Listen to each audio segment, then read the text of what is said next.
Covid సమయంలో మీరు మీ YouTube channel ద్వారా ఎంతో మందికి ఇన్ఫర్మేషన్ గ్యాదర్ చేసి ఎన్నో కార్యక్రమాలు చేశారని విన్నాను. దాని గురించి నేను అడగాలనుకుంటున్నాను, మీరే చెప్తున్నారు. చెప్పండి. థ్యాంక్ యూ అమ్మా.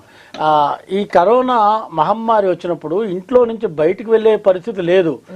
అసలు ఇంట్లో ఉన్న సభ్యులే ఒక్కొక్కళ్ళ దగ్గరగా నిలబడి మాట్లాడుకుంటేనే అమ్మో ఏమైపోతామో అనేటువంటి భయం వచ్చినటువంటి పరిస్థితి ఉంది ఆ రోజున.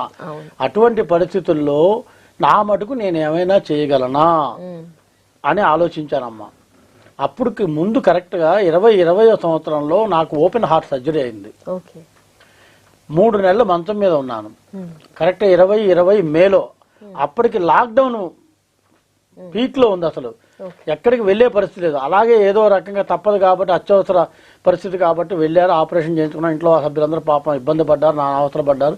ఆ గంట నుంచి బయటపడుతున్నాను. ఇంట్లోనే ఉన్నా నేను. 3 నెలల పాటు మంచం మీదే ఉన్నా.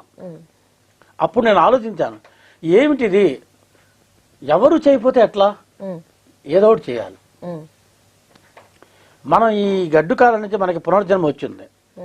ఈ పునర్జన్మ తర్వాత నేను కొన్ని మంచి పనులు చేయాలి అనేటువంటి ఒక సినిమాలో చెప్పినట్టు కంకణంలా కట్టుకోకపోయినా అలా సంకల్పం అయితే చెప్పుకున్నాను. సంకల్పం చెప్పుకున్న తర్వాత నెమ్మదిగా ఓపిక వచ్చింది. ఓపిక వచ్చిన తర్వాత అప్పటికి నేను యూట్యూబ్లో ఛానల్ 5AM అని చెప్పి ఒక ఛానల్ రిజిస్టర్ చేయటం, దాంట్లో కొన్ని కార్యక్రమాలు చేస్తూ ఉన్నాను. దీని ద్వారా మనం ఏమన్నా చేయొచ్చా? ఇప్పుడు నా పరిస్థితే కదా అందరిది. అందరూ కూడా కరోనా బాధితులు, ఎవరు బాధితులు కాదు, సారీ, కరోనా వల్ల భయపడుతున్నటువంటి వాళ్ళు, వీళ్ళు బయటికి వెళ్ళలేరు, బయట సాహితీ సదస్సులు పెట్టుకోలేరు, సభలు సమావేశాలు లేవు. మీడియా ముందు నా మీడియా మిత్రుడు ఒక తోటి జర్నలిస్టు కరోనా వచ్చింది అతనికి.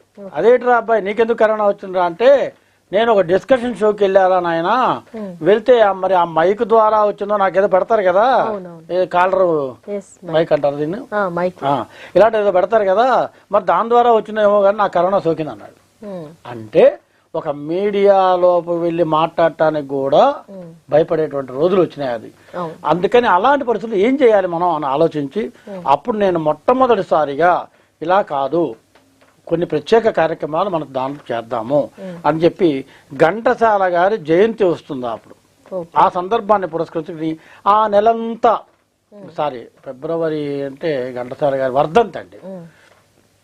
ఆ వర్ధంతి సందర్భంగా ఫిబ్రవరి నెలంతా కంప్లీట్ గా ప్రతిరోజు ఉదయం 10 గంటలకు ఒక ప్రోగ్రాం వచ్చేలాగా పెట్టి, ఆ నెలంతా ఘంటసాల గారి పాటలు పెడుతున్నానని చెప్పి నేను అందరికీ ఇతరత్ర మీడియా ద్వారా నేను చెబితే నాకు మంచి రెస్పాన్స్ వచ్చింది.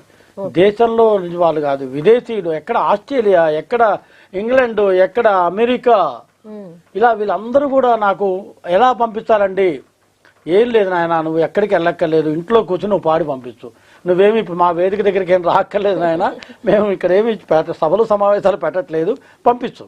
అలా పంపించారండి వాళ్ళు. అలా చేసి తర్వాత 100 జయంతి ఉత్సవాలు చేసాం.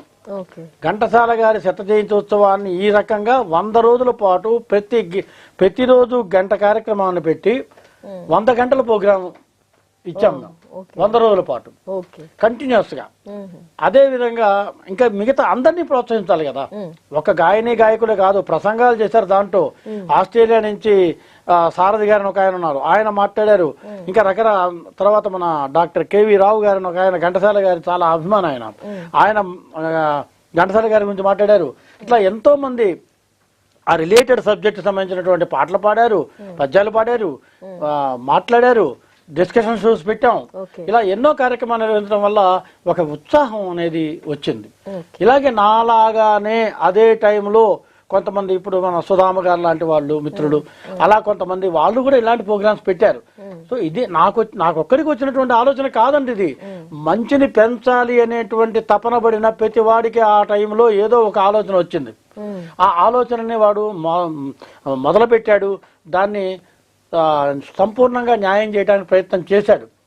ఆ తర్వాత రకరకాల షోస్. అన్నమాచార్య జయంతి వచ్చింది. అన్నమాచార్య జయంతి సందర్భంగా ఒక 1 వారం రోజులు 15 రోజులు కార్యక్రమాలు పెట్టడం, ఇలా గాయకులకు అందరికీ అన్ని కోణాల్లో కూడా కొన్ని కార్యక్రమాలు పెట్టడం వల్ల వాళ్ళందరికీ సర్టిఫికేట్లు ఇవ్వడం. ఎస్ మరి సర్టిఫికెట్లు అంటే మళ్ళీ ఫిజికల్ గా ఇవ్వకూడదు, ఎందుకంటే కరోనా ఉంది కదా అవునవును మనకి, ఇదో పెద్ద భూతమే మనకి. సో అందుకని ఏంటంటే ఫిజికల్ గా కాకుండా ఆన్లైన్ లో సంతకాలు పెట్టేసి ఆన్లైన్ లో దాన్ని డిజిటల్ గా పంపించడం. ఓకే వాళ్ళు ఇప్పుడు కొంతమంది ఇళ్లలో ఇవాటికి కూడా గోడ మీద ఆ ఫ్రేమ్ అలా మనం ఇచ్చినటువంటి సర్టిఫికెట్లు ఉన్నాయమ్మా. ఓకే ఇది నాకు తెలిసి వాళ్ళు చెప్పినప్పుడు నాకు ఎంత సంతోషం వేసిందంటే, ఇవాళ గండం గడిచింది మనం, అవును గండం గడిచి ఇవాళ చెప్పుకోవడానికి ఇవన్నీ ఏముంది, విమర్శించే వాళ్ళు ఎప్పుడు ఉంటారు, ఏముంది ఇందులో పెద్ద గొప్ప అని. కానీ ఆ రోజున మాత్రం ఈ యాక్టివిటీలో మేము పార్టిసిపేట్ చేస్తామని అందరూ ముందుకు రావడం అనేది ఇది